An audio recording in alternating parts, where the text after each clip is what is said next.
Okay, let's start it. The liquidity risk faced by the bank. So the bank may fail due to the liquidity risk. How? Let's use one example. If a bank has a $100 deposit, suppose, so how can the bank deal with this $100? Let's use the T account to illustrate. The asset of the bank, liability and equity. So the deposit will be on the right hand side of the balance sheet, $100. If this bank keep the $10 as a required reserve, and remember, Federal Reserve required each commercial bank at least keep 10% of their checkable deposit as a reserve.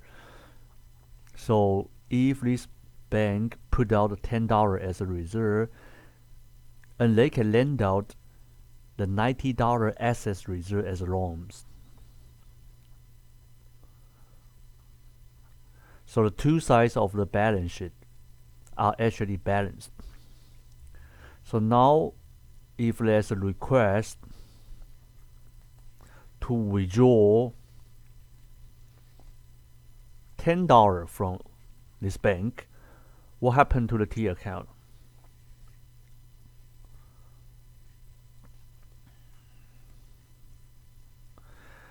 Yeah, remember, when the depositors withdraw the cash, the reserve will reduce by the same amount. So reserve will reduce to the zero.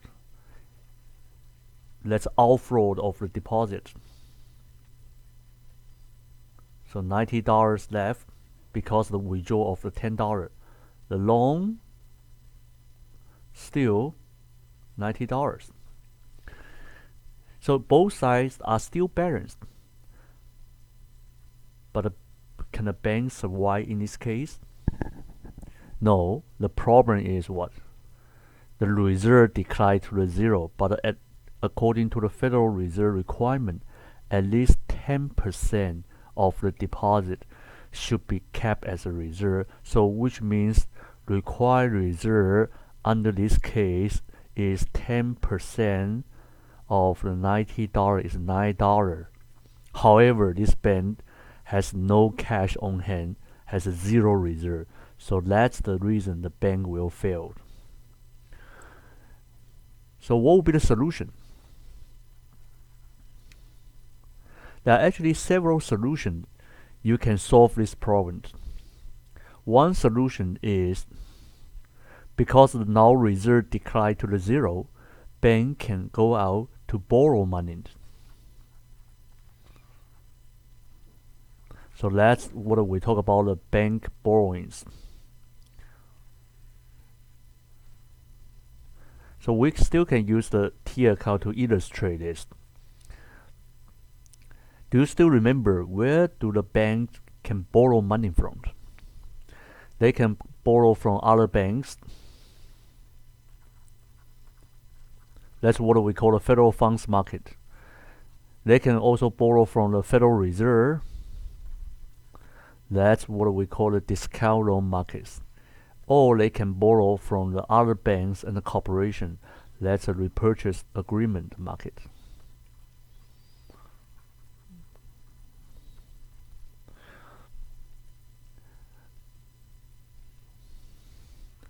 So now deposit after withdrawal request only have a $90. But the bank go out to borrow money, suppose from other bank, $10. Remember, borrowing is a part of the bank's liability. So the borrowing increased by $10. And the bank can keep this $10 as a reserve.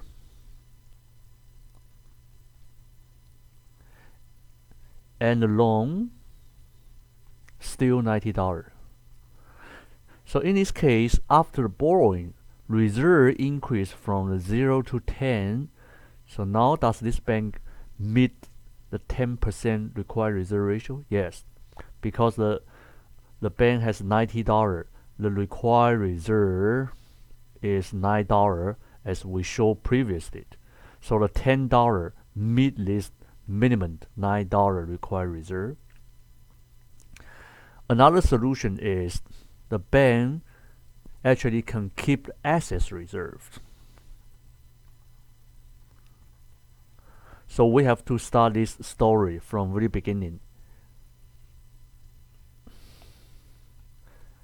If this bank has a $100 deposit, instead of only keep minimum 10% required reserve, suppose the bank keep $20 as a reserve, only lend out $80 as a loan. So we compare this case to this case here. Yeah, obviously here the required reserve still $10 because 10% multiplied by $100 deposit is $10.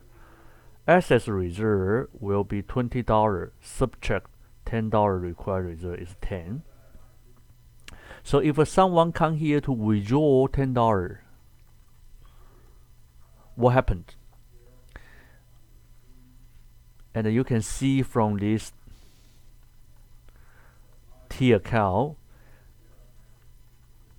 if someone withdraw the $10, deposit will decline by $10 to 90.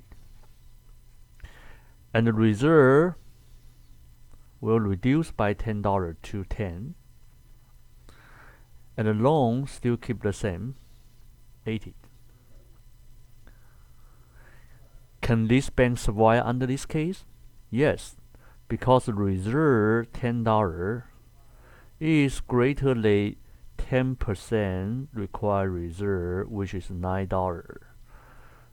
So if the bank can keep some assets reserve in this case, like $20, bank can actually avoid liquidity risk, still meet the Federal Reserve requirement.